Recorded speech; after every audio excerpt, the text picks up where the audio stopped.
Hello, in this video, I want to share with you the 5 golden rules that will make you a more successful investor.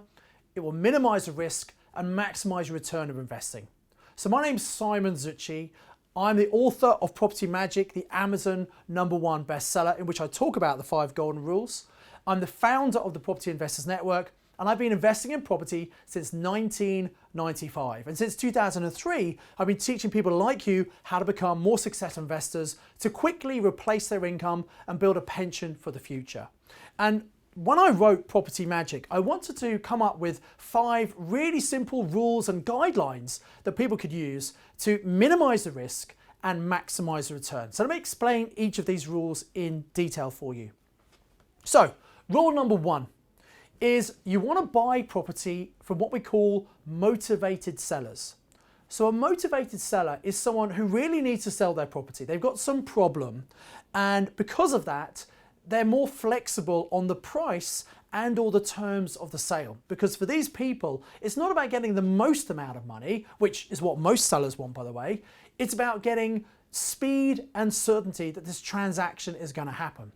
Now, most people, when they're looking to sell a property, they don't start out as motivated sellers. Most people want to get the most they possibly can. But as time goes on, people become more motivated. They've got deadlines they're trying to hit. Maybe they need to emigrate, or they're moving for a job, or they're growing the family, or the family's shrinking, or whatever it might be. Maybe they've got financial difficulties. They see selling this property as part of a solution to that problem. And given that 1 in 3 sales in the UK fall through, even if someone gets a sale agreed, there's a pretty good chance it might well fall through.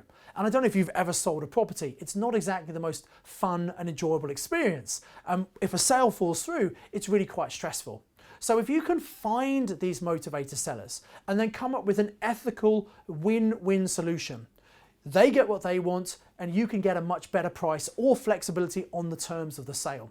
And it's important to understand here, we're not looking to take advantage of people. Far from it. We want to find the ethical win-win that works for you and works for them. It is a numbers game. You need to learn how to find these motivated sellers, but when you do, you're going to be far more successful in your investing. Now, linked to golden rule number 1 is rule number 2, which is we only ever buy property in an area of strong rental demand.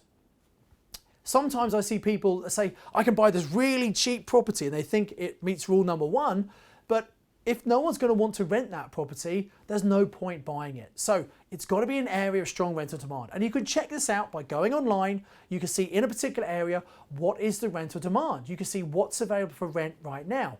You could call and speak to local letting agents and ask them, what do they think the demand's like in the area? So it's about doing your research and your due diligence to make sure this is a good, strong rental demand area.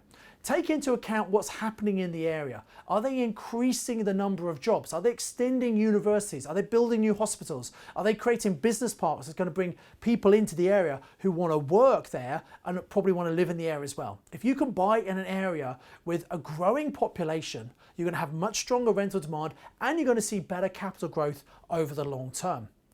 Rule number 3 is we only ever buy property that gives you positive cash flow. What that means is, at the end of the month, when you get the rent and take all the other costs away, mainly your mortgage you're going to have on the property, the insurance you need, the management fees, you might have leasehold fees, maintenance, etc., all the bills you need to cover. When you take all those away, there must be some profit left over for you. If there's no cash flow, no profit, don't buy the property. That's not going to be an asset. That could be a liability for you in the future. An asset is something that puts money into your pocket. A liability is something that takes money out of your pocket. Now, with a rental property, obviously you have a mortgage, but the whole point is you're putting tenants in to more than cover the costs, all of the costs, and give you some of that profit every single month. Now, you do need to pay tax on the profit. You do need to declare it to the tax man, but it's in the same way if you have a job and earn an income. You pay tax. If you have another business that makes money, you pay tax on your profit. So it's no different to anything else. The rules around taxation did change in April 2017 with the introduction of Section 24, but I suggest you speak to your accountant to understand how that might impact you. A lot of people prior to that used to buy property in their own name.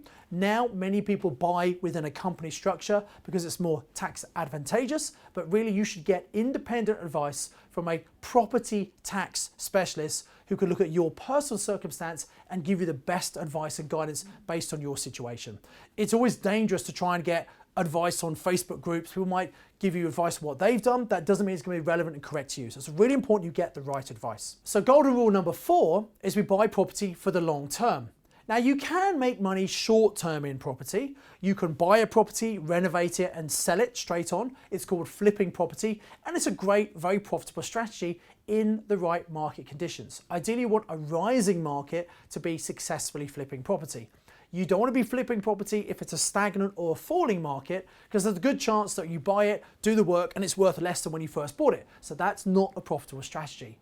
However, if you're looking to hold property for the long term, that's generally what I do. I have sold some property in the past, but I like to hold for the long term because in the UK, we live on this island with a limited supply of accommodation and an increasing population. That means over the long term, property prices go up. So holding property for the long term, benefiting from the monthly cash flow and the long-term appreciation, that's how you create real wealth through property. And obviously you could pass that wealth on to your family, to their kids and their kids, your grandkids, by buying property and structuring it in the correct way. Golden rule number 5 is very important. And it's about having a cash buffer. It's some money put aside. It could be on a credit card, it could be in a bank, it could be someone else's money you've agreed to borrow in advance, just to make sure you can fix any problems that aren't covered by insurance. Now, most of things in property can be insured against. You know, if your tenant runs off and doesn't pay the rent, you can insure against that. If the tenant causes damages, you can insure against that. However, sometimes things aren't covered by insurance, and if it means you've got to spend several £1,000s on your property to fix it and make it rentable again, and if you don't have that money, you can't fix it, you can't rent it, suddenly that's a liability costing you money every single month. So you need to have some money put aside which you can use to make sure that at all times, even if there's a problem, you can fix the property, get it rented out nice and quickly to make sure it's bringing money into you. So if you follow these 5 golden rules, number 1, buy from motivated sellers. Number 2, buy in an area of strong rental demand. Number 3, buy for positive cash flow. Number 4, buy for the long term. Number 5, always have a cash buffer. If you follow those rules, and every time you make a decision, check you're following the rules, what you can do is minimize the risk and maximize your return.